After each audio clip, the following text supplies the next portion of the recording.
Здравствуйте, дорогие друзья! Сегодня хочу вам немного рассказать о моем личном опыте в такой сфере бизнеса на дому, как торты на заказ. Зовут меня Елена. Живу я в маленьком городке в Воронежской области. Население около 70 тысяч человек.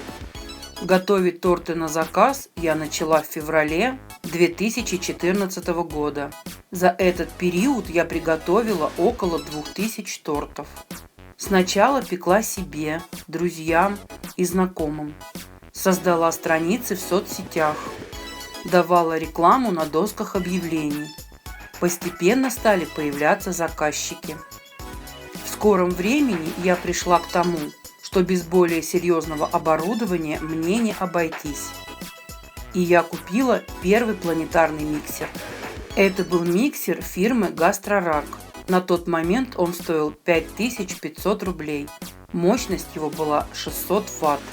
Также мне стали необходимы различные кондитерские принадлежности, такие как формы для выпечки, разъемные кольца, коврики для выпечки, мешки для крема и насадки, поворотный столик, термометр для сахарного сиропа, весы, красители и много еще чего. Все это я приобретала постепенно, по мере необходимости. Также по неопытности купила много инструмента, который мне до сих пор так и не пригодился. В интернете пишут, что для того, чтобы начать бизнес торты на заказ, необходимо 30-50 тысяч рублей. Я считаю, что это очень большая сумма для начинающего кондитера. И нужно гораздо меньше.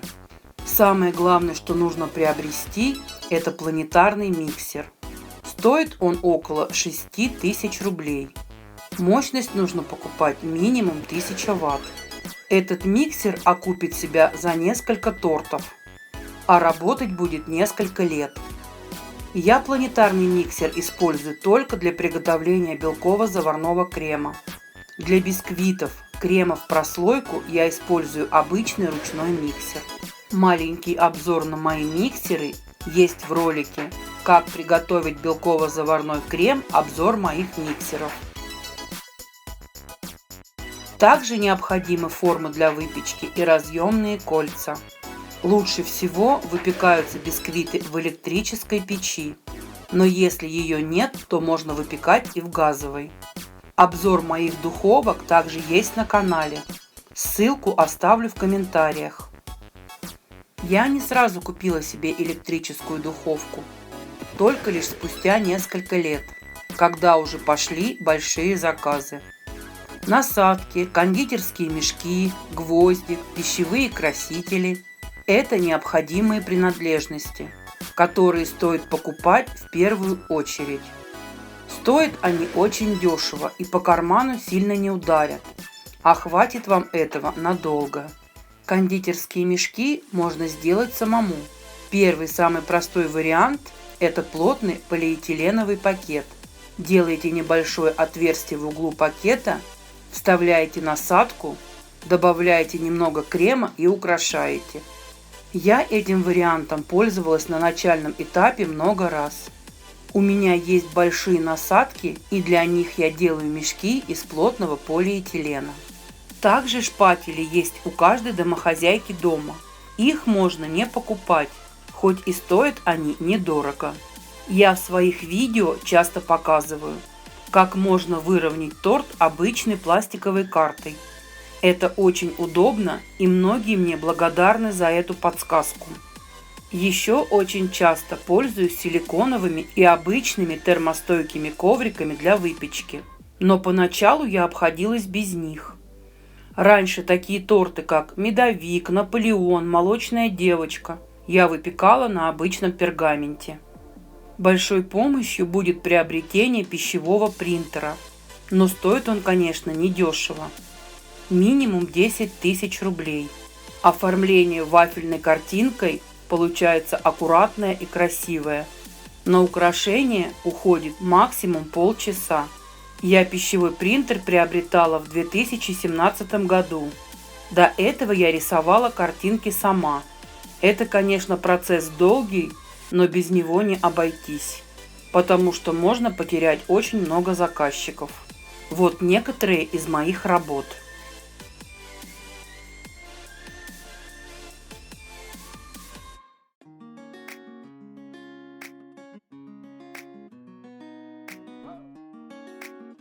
В приготовлении тортов и других кондитерских изделий я всегда использовала и использую только качественные продукты, так как на качестве экономить нельзя.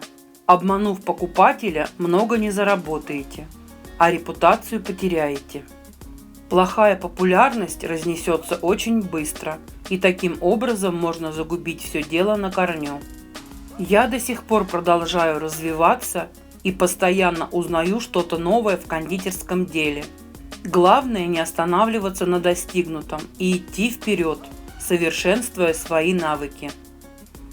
На начальных этапах обучения вы должны тренироваться и набивать руку. Делать это можно, приготавливая торты для себя, в подарок, для своих родственников и друзей, на праздники и просто без повода. И, конечно, подходить к этому нужно очень ответственно. Как вы сами понимаете, это ваша самая лучшая реклама. Из личного опыта могу сказать, что ни расклеивание листовок, ни распространение визиток практически не помогало продвигаться моему бизнесу. Единственное, что действительно хорошо продвигало мои торты, это сарафанное радио. Совершенно случайно, примерно 2 года назад, на сайте нашего города, где была реклама другого тортодела, я увидела отзывы своих заказчиков о нашей работе. Я не ожидала такого и была приятно удивлена. Думаю, это высшая награда за наш труд, потому что эти отзывы люди писали не лично мне, а делились своими впечатлениями.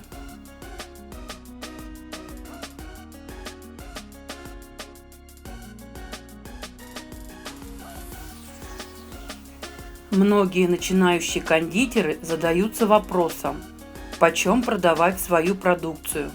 Тут все просто. Ценовой ориентир вам дадут тортоделы вашего города. Ни в коем случае не ставьте цену ниже других, пытаясь найти побольше клиентов. Этот прием не работает. В большинстве случаев заказчики к низкой цене относятся с опаской. Возникают сомнения в качестве. Цену старайтесь делать как у всех, но не выше минимальной по вашему городу. Что касается моих цен на торты. За всю мою деятельность цены были от 500 до 700 рублей за килограмм, в зависимости от начинки, срочности и формы торта. И только с января 2020 года я подняла цену на 100 рублей за килограмм. Несмотря на повышение цены, все мои заказчики остаются со мной, потому что они знают, что качество моих тортов остается на прежнем уровне. Как я уже говорила ранее, не стоит пытаться сэкономить на продуктах. Лично я никогда не использовала спреды, искусственные сливки и прочую подозрительную химию. Если ингредиенты будут качественные, то и о ваших тортах не смогут сказать плохо. Чтобы заинтересовать заказчика, должна быть аккуратность в работе, адекватная цена и хорошее качество продукции.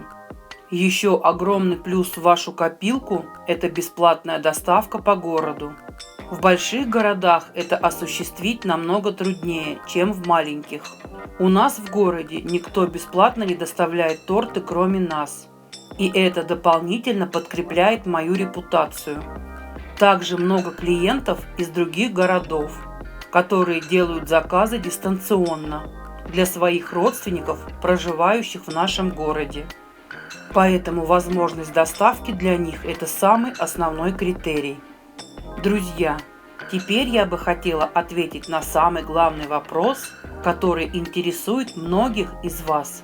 Сколько я зарабатываю в месяц на приготовлении тортов? Тут однозначную сумму определить нельзя. Цена за килограмм торта варьируется от 600 до 800 рублей за килограмм. И зависит она от состава, формы торта и срочности заказа. С уверенностью могу сказать, что это не менее 20 тысяч рублей в месяц. В основном заработки доходят до 30-40 тысяч рублей. Думаю, это неплохая сумма для основного заработка в небольшом городе в 2020 году.